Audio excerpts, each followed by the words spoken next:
it's also extremely important that when we get the buyers here, that we go all out in impressing them in terms of the products and services that we have to offer. You know, we have to bring a certain level of professionalism. This is from the exhibitors especially. So we get them coming back a lot easier. You know, it's an easier sell to come to our show. It's also important to have a very holistic approach in marketing Jamaica and export Jamaica.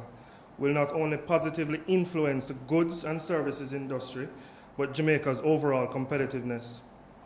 We all have a stake in the future of Jamaica, and if we are to garner record numbers of buyers and consumers and achieve vast success for Expo, we need a lot of support.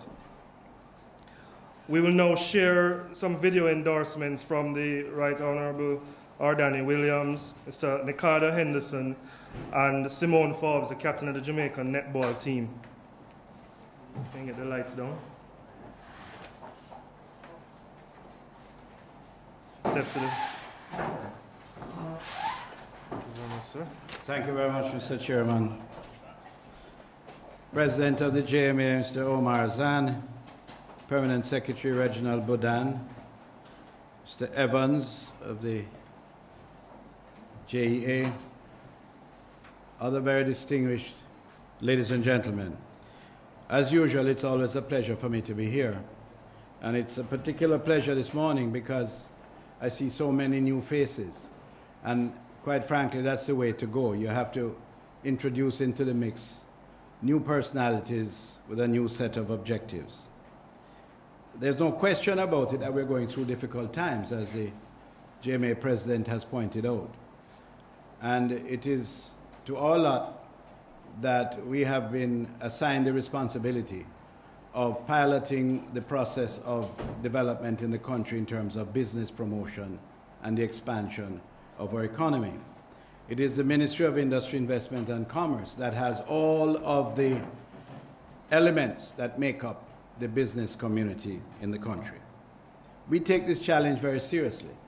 And only recently I returned from China, where my eyes were opened even wider.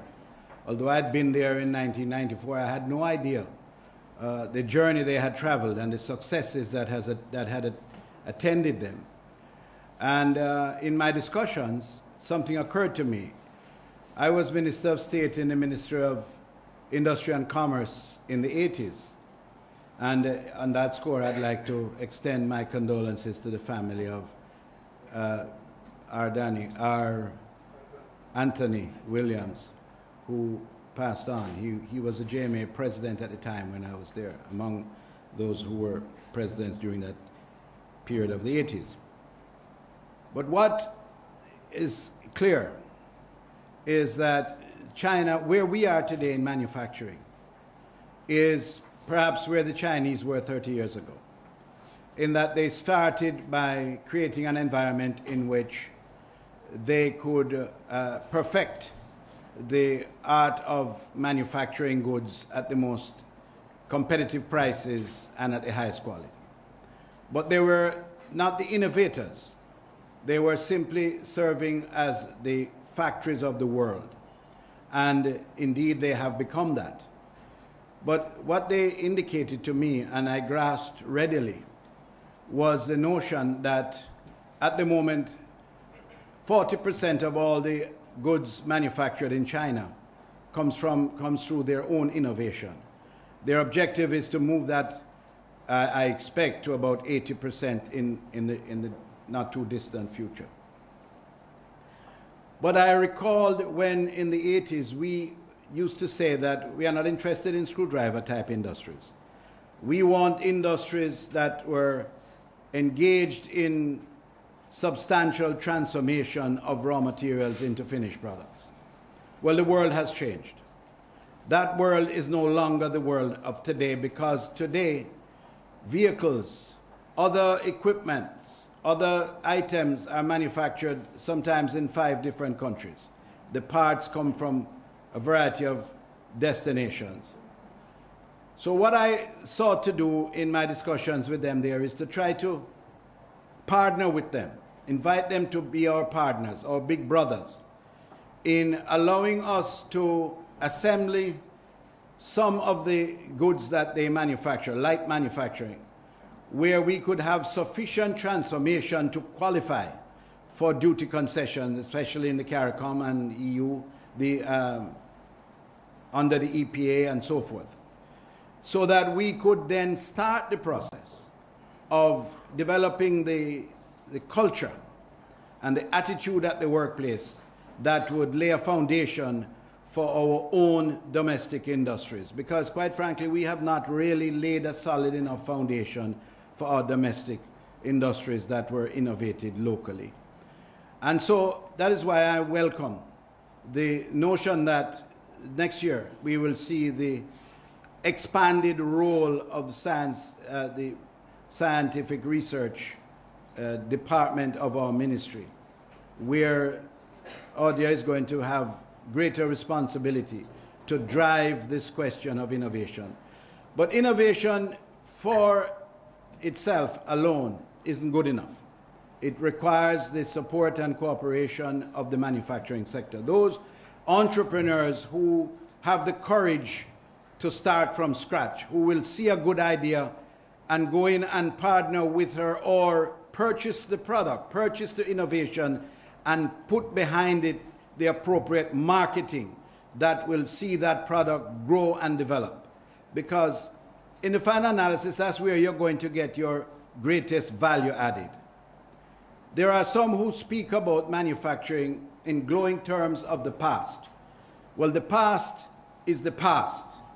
The way forward is to use all the strategies that have been proven around the world and to partner with successful countries that have operated efficiently by utilizing the whole global economy as part of their developmental strategy. And that is where I think I gained a lot by that visit I had in China.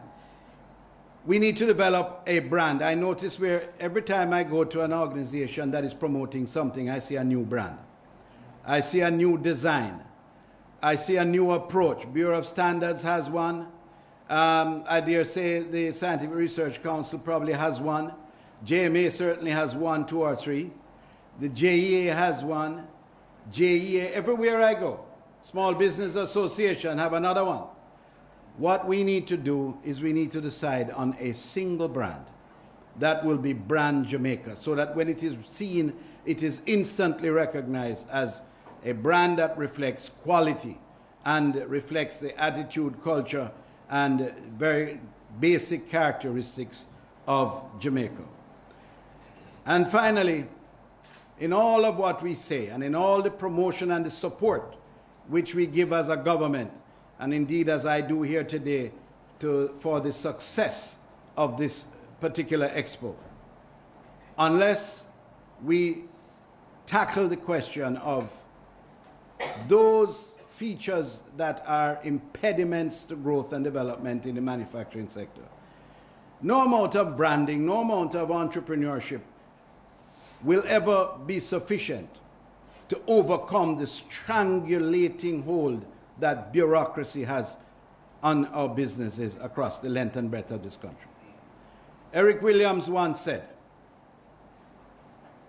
1 from 10 is not, when he was talking about the federation when Jamaica chose to remove from the federation. Well, if we are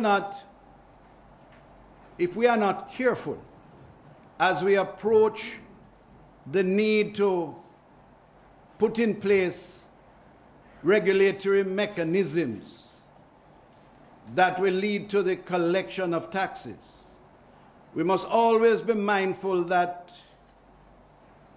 if you squeeze it too hard, you're going to kill it.